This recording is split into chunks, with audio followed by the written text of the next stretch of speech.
Welcome guys, Jay is back here with part 2 of the MX4SIO SD card mod to hack your PlayStation 2, where in the first video we discussed about the complexity of that is available to us and narrowed it down to the simple mod kit that is available to us.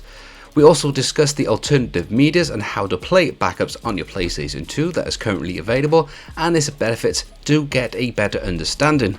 This mod kit is currently my personal favourite to go to. It's just my opinion, and of course I'd love to hear yours in the comment section below for any alternatives and recommendations, so we can get the best mod setup for your beloved awesome PlayStation 2. Now in this video I'll be showing you the features that it comes with the FreeMcboot setup, like the File Explorer and Installer app, how to play MP3s and video files from an external storage, run your own backup discs from all regions, optimize features and setting up a better video output quality for your PlayStation 2 games, also hooking up a PlayStation 3 controller with no adapters, and more. I do hope that this video will help anyone that is new to modding a PlayStation 2 to get a better understanding on how to make the most of this beloved system, and of course to get feedback from you awesome lot in the comment section below, so that eventually in the near future we can get a more optimized, better experience together.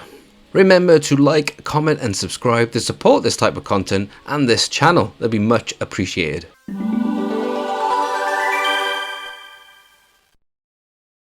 First to mention is its compatibility with using titles on OPL. This is not 100%, there are titles that just won't work unfortunately. Here is a list that is compiled by a member called QNox32 on PSX Place. I found that you may need just to get a game from a different region to work. Also, titles have different behavioral patterns depending on the model of PlayStation 2. For instance, you may find you are unable to skip the film, FMV, or have FMV stutter. And even though a game will boot up and work fine, you may find features from OPL are not compatible, like virtual memory card or in-game quick function to go back into OPL. I have found personally the MX4SIO is an improvement with compatibility over using the USB method, much of the same compatibility as using a hard drive, but some of the video mode changes are better than using a hard drive method, in my experience anyway. And of course that is only the titles that I'm currently working with, but of course I'd love to hear from your experience as well. Now first, in case you don't know, you can get the OPL interface to show in HD quality. I do prefer this in a 720p, that displays a lot better on my HD screen setup. By default this is set to auto display, which is an RGB standard 480i or 560i signal, so you will have to change this on the display settings. But first you will need a video cable or adapter to enable this.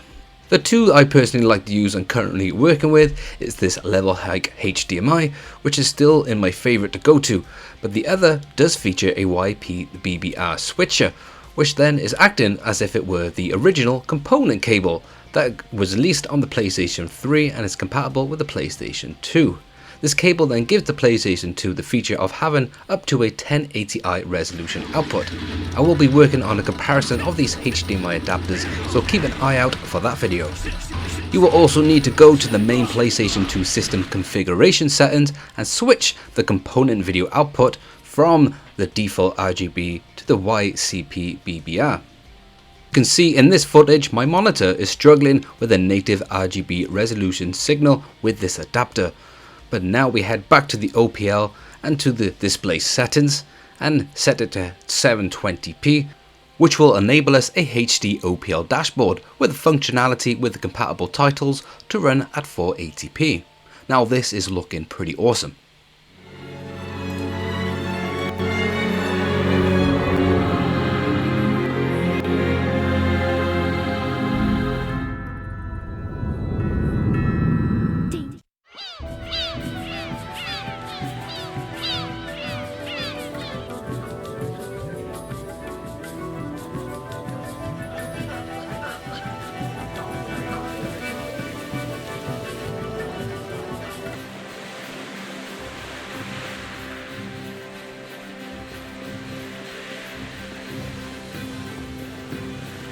So even though the PlayStation 2 can output a 1080i resolution when it comes to games, When lucky, they can be forced natively by holding a button trigger upon boot, or even via the game setup menu to function at higher resolution like 480p. To my knowledge, only Gran Turismo 4 can only support a 1080i resolution, but if you do set it to 480p, it does come across a lot better and sharper.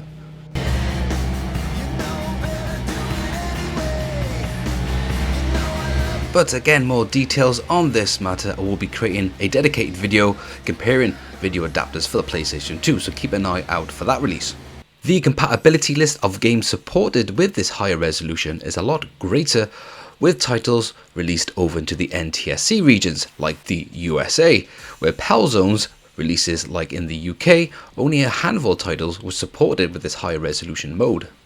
Now, using OPL and the GCM built-in feature, you can now enable titles to use alternative resolutions like 480p, but results can vary depending on the title. But for instance, with Grandia Extremes, you will have video problems like stutter, or they just skip entirely.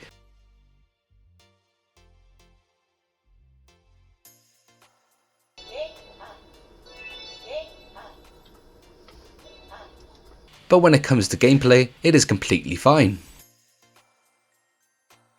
One downfall of using OPL in my experience is that it will not recognize any physical discs, so you cannot enable any video mode changes.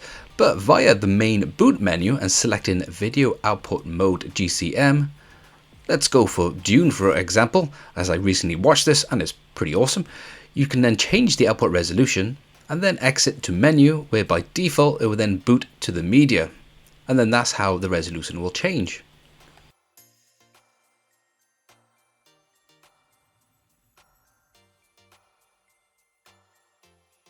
Now, moving on to your save game data, you will find with the 8 megabit version of FreeMcboot, there's now no more space to even save your game progress.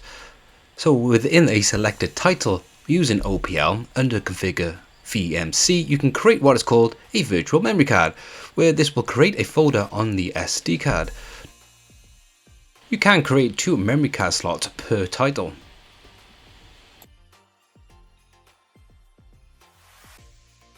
Don't forget to save your changes as well. What is really handy with this process, you can find your save file on the SD card and back it up on another storage, just to keep your save progress extra safe. Now, to quickly run through what is called the file browser you launch. Again, this is more for the newcomers of modding your PlayStation 2. Effectively, this program acts as a simple file browser where you can access each partition of your PlayStation 2, be that the memory card, the DVD drive, or the USB. With this more recent release version, you can access the SD card that is found on the MX4SIO. I found you would have to access the mass section first, go back, and then it will label it correctly. So here you can transfer more up-to-date ELF files and backup, replace files and more, if you ever need to. To exit this program, you will have to press the reset button, and there is no simple exit to the boot menu. Next up is SMS, standard for Simple Media System, which is what it is. Its compatibility is very restricted. With that in mind, in the timing of this video, unfortunately, you will not be able to access data via the SD card from the MX4SIO, which would have been a really nice feature, but you would have to use a USB drive or even have a network link. You can get a nice 720p HD interface and have some nice customization, but when it comes to playing videos, you are restricted to using a certain style of DivX format, no MP4 or AVI supported. MP3 does play absolutely fine though, and pictures I have not found any compatible file format of yet, unfortunately. But I'm sure this will be a nice type of system to get on an original CRT TV.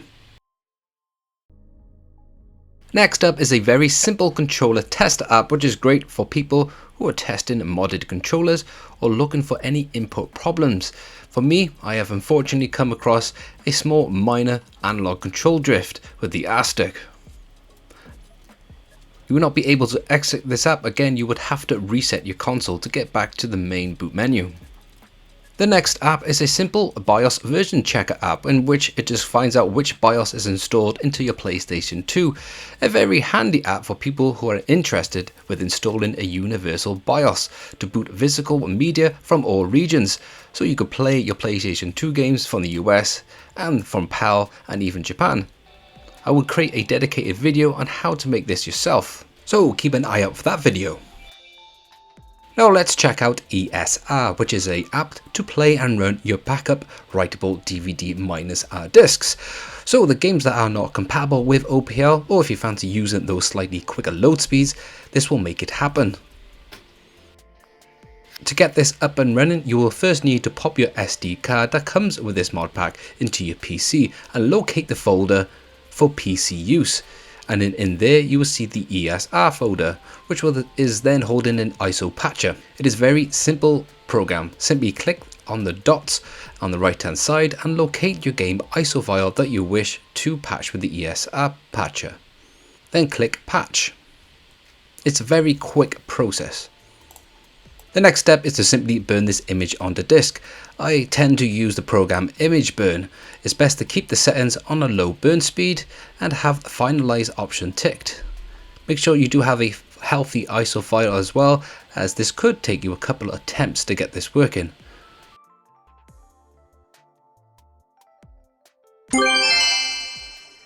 But in my first take, it was all good to go.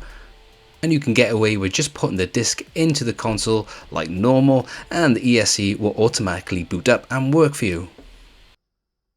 If you guys have been wondering how am I using a PlayStation 3 controller on a PlayStation 2 console, well, I've been using this brilliant Wingman converter by Brooks, which I have reviewed adapters by them in the past, and this one is just simply awesome for the PlayStation 2. It does have an LED sync indicator, a USB port to connect your controller to be wired, a micro USB sync, so then you can connect that to a PC for any further updates. OPL does include software where you can use a certain type of Bluetooth USB dongle, and your PlayStation 3 can connect like that, but this Brooks adapter with these extra features with no noticeable latency and further compatibility with other controllers, I personally prefer this method. Well, I'm almost coming to an end of this video, and I do hope that I have not loaded too much information, and of course this is just my personal method, and I love to hear on your recommended PlayStation 2 mod setup and recommended apps.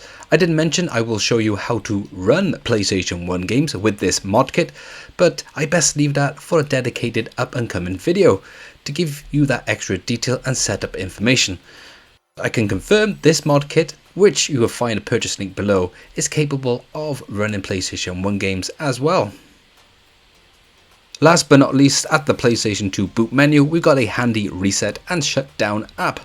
And at the end we do have a FreeMcboot configurator, but I only recommend using this if you are quite experienced. In short, you can change the items found on the PlayStation 2 boot menu and customize its visualizations, settings and its output features. So if you'd like to know more information about this configurator, then hit me in the comment section below. And as always, thanks for watching. If you'd like to hit that button, if you want to support this channel and content, hit the subscribe, leave your comments below, and I'll catch you a lot on my next video.